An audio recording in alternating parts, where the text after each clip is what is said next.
प्रधानमंत्री नरेंद्र मोदी आज बद्रीनाथ केदारनाथ के दर्शन के लिए पहुंचे हैं। तो ये 23 तारीख को अयोध्या में रामलला के दर्शन के लिए पहुंच रहे हैं और इसके साथ साथ वो रामलला के तमाम सारे जो मंदिर के निर्माण कार्य हो रहा है उसको भी देखेंगे। हमारे साथ बातचीत की मौजूद हैं उत्तर प्रदेश सरकार में अल्पसंख्यक मंत्री दानिश आजाद अंसारी जी। सर, अयोध्या पहुंच रहे हैं प्रधानमंत्री नरेंद्र मोदी, शिलान्यास के बाद पहली दफा होगा। कई सारे लोग हालांकि ये भी कह रहे हैं कि देश की जो अर्थव्यवस्था है, महंगाई है, इससे निजात पाने के लिए आध्यात्मिक दौरे कर रहे हैं। विपक्ष खासतौर से ऐसी बातें कह रहा है। देखिए, प्रधानमंत्री नरेंद्र मोदी जी देश को हर मोर्चे पे सशक्त करने का काम कर रहे हैं, चाहे वो राजनीतिक हो, चाहे आर्थिक हो, चाहे सामाजिक हो, चाहे धार्मिक हो। हमारा देश संस्कृतियों से भरा देश है और अगर प्रधानमंत्री जी कहीं जाते हैं, इस पर विपक्ष को किसी भी टिप्पणी की कोई आवश्यकता नहीं है।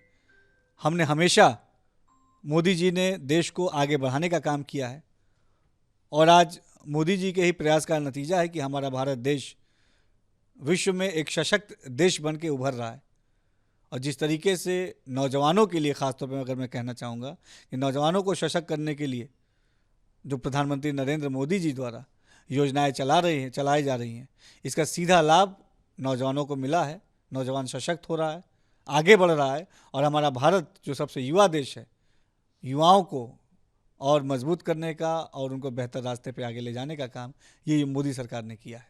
चूंकि अगर बात करें तो जब से अयोध्या का फैसला आया सुप्रीम कोर्ट की ओर से, उसके बाद प्रधानमंत्री पहुंचे थे शिलान्यास के लिए राम मंदिर के। आज दूसरी मर्तबा वो पहुंच रहे हो, 23 तारीख को दूसरी मर्तबा वो पहुंचेंगे अयोध्या में। किस तरीके से देखते हैं, खासतौर से विकास की दृष्टि से और जो धार्मिक दृष्टि है उसकी दृष्टि से भी?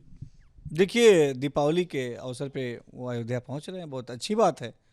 और प्रधानमंत्री नरेंद्र मोदी जी देश के हर स्टेट में जाते हैं, देश के हर कोने में भ्रमण कर रहे हैं।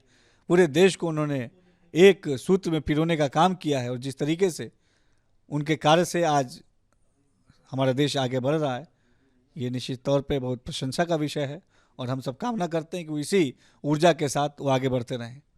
सर, एक सवाल इससे इतर भी है, चूंकि उत्तर प्रदेश में अवैध मदरसों को लेकर के सर्वे चल रहा है लगातार।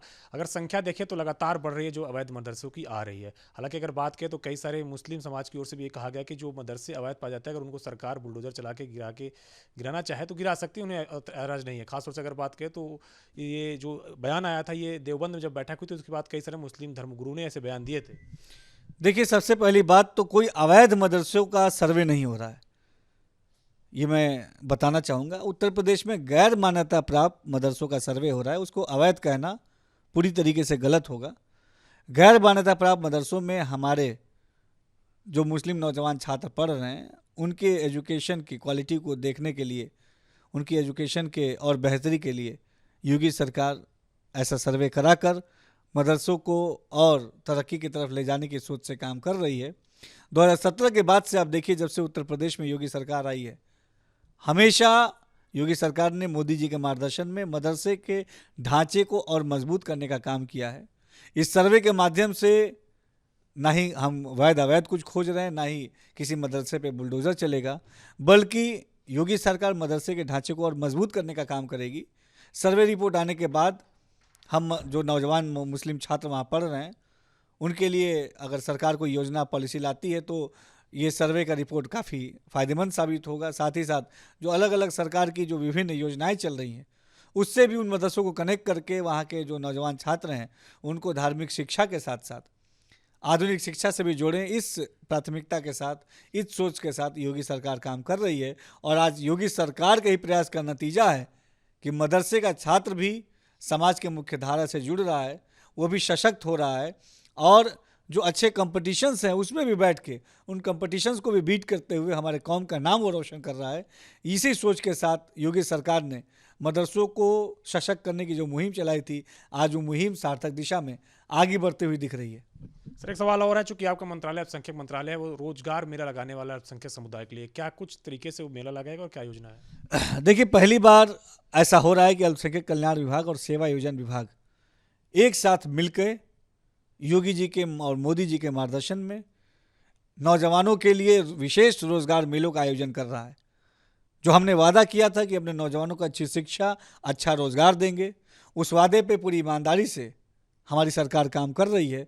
आने वाले दिनों में अभी उत्तर प्रदेश के 18 मंडल में ऐसे विशेष रोजगार मेले अल्पसंख्यक बाहुल्य क्षेत्रों में लगेंगे और उसके बाद सीधे हम वहाँ के नौजवानों को रोज़गार से जोड़ने का काम करेंगे। उसके साथ साथ वहाँ पे स्टार्टअप के, एमएसएमई के भी काउंटर्स रहेंगे। जो नौजवान हमारा साथी अगर अपना खुद का बिजनेस, खुद का स्टार्टअप शुरू करना चाहता है तो उसके लिए भी वहाँ पे गाइडेंस, सहायता रहेगी। हमारा मकसद ये है कि हमारा नौजवान चाहे नौकरी के माध्यम से, चाहे बिजनेस के माध्यम से, उसके हाथों में रोज़गार आए, वो सशक्त बने, वो आगे बढ़े। सर, एक आखिरी सवाल है। देश के पूर्व गृह मंत्री शिवराज सिंह पाटिल, उन्होंने बयान दिया है कि ना सिर्फ कुरान में बल्कि अगर बात करें तो गीता में भी कृष्ण ने अर्जुन को उपदेश दिया था कि जिहाद का। हालांकि अब वो अपने बयानों को लेकर सफाई दे रहे हैं। देखिए, हमारा देश आज विकास की बात सुनना पसंद करता है। हमारा देश विकास की तरफ आगे बढ़ रहा है। हम सबको विकास में अपनी भागीदारी सुनिश्चित करनी चाहिए। शुक्रिया हमसे बातचीत करने के लिए। ये हैं उत्तर प्रदेश के अल्पसंख्यक कल्याण मंत्री दानिश अंसारी आजाद, जिन्होंने तमाम सारे मुद्दों पर अपनी बात रखी। कृष्ण विपिन कुमार के साथ अविनाश तिवारी, एबीपी गंगा, दिल्ली।